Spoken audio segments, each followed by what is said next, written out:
এরা তিনটা ছেলে খেলাধুলা করতেছে।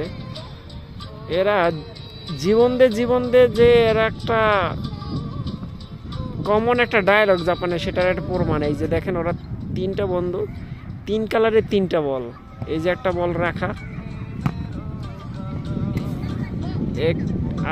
একটা বল রাখা, এই আর একটা বল ওর কাছে।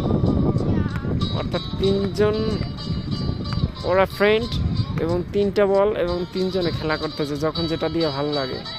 ও বলবে আমার বল দিয়ে খেলো কেন, ও বলবে আমার বল ভালো, ও বলবে আমার বল দিয়ে খেলবা না, সেটা হবে না।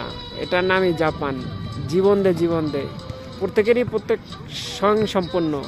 ওরা খেলতেছে একটা বল দিয়ে মেজরিটি%, কারণ বল তিনটেই আছে, তিনজনে খেলতেছে যখন যার সঙ্গে যেটা দিয়ে খেলতে ভালো লাগে।